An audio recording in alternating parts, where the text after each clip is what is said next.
Karibuni kwenye channel yetu, tuendelee kujifunza zaidi kuhusu mapishi. Leo tunaenda kutengeneza kabichi, mchanganyiko wa mayai pamoja na hoho ambao ni mlo mwepesi tu. Kabichi yetu ya hapo kiasi cha nusu tu, kabichi ndogo, alafu hapo utaweka mafuta jikoni. Utaacha apate moto kiasi, alafu utaweka hoho pamoja na kitunguu. Na vyenyewe utaviruhusu viive. Huu ni mlo mwepesi, unaweza ukaa asubuhi. Kama wewe ni mfanyakazi, maana yake mchana huna muda wa kupika, huna muda wa kuandaa chakula, unaweza ukala hii na ukashiba vizuri tu ukaendelea kunywa maji.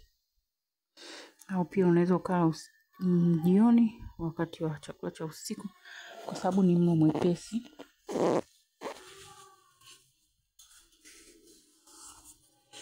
Kwa hapo utaacha niweze vitunguu pamoja na hoho viive vizuri.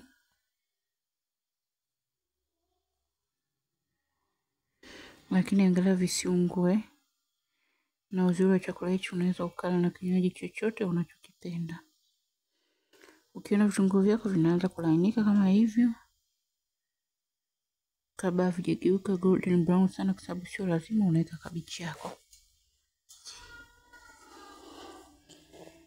Kwa hapa main ingredient ni kabichi. Unaweka kabichi yako hivyo, unairuhusu ianze kuiva taratibu. Unaanza kuigeuza kama hivyo, hapo imesha hiyo vizuri, haijatoa maji kwa sababu ilikuwa ni kavu. Hapo unachanganya vizuri, kitunguu unaona kinaonekana, hoho inaonekana. Tayari umeshapiga mayai yako 4 au 3, mawili, vyovyote unavyopenda, lakini kwangu ilikava vizuri kwa sababu ni chakula cha watu wawili. Kwa hiyo nikaweka mayai 4. Baada ya kuhakikisha umeigeuza vizuri, kabichi yako imelainika, usile vitu vibichi. Mayai hayo hapo utaweka chumvi kiasi unachopenda. Kama unatumia pilipili manga, hapo ndo muda wa kuweka, lakini kama utumii pilipili manga, unaweka tu hivyo mayai yako 4 au 2, 3. Na kabichi yako unaona imeshaanza kulainika vizuri. Utaweka mayai kwa juu kama unavyokaanga tu chips. Mayai na kabichi, manake hapo kwa lugha nyingine yenyewe ndio viazi, alafu mayai ndio yamefuata.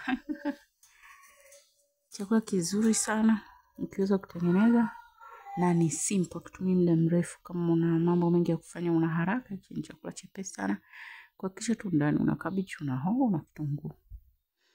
Vingine ambavyo unapenda kuongeza utaongeza mwenyewe, lakini hivi ndio vitu rahisi ambavyo vinapatikana na unaweza ukavipika kwa urahisi zaidi. Baada hapo utasubiri kama hatua zile za kukaanga chips mayai, utageuza. Baada hapo wala chips yetu mayai iko tayari. Asanteni kwa kufuatilia channel yetu. Endeleeni kusubscribe, kuview na kualika wengine, ili familia iongezeke na iwe kubwa zaidi, ili tuzidi kufurahia kwa pamoja vyakula vipesi. Asanteni, bye.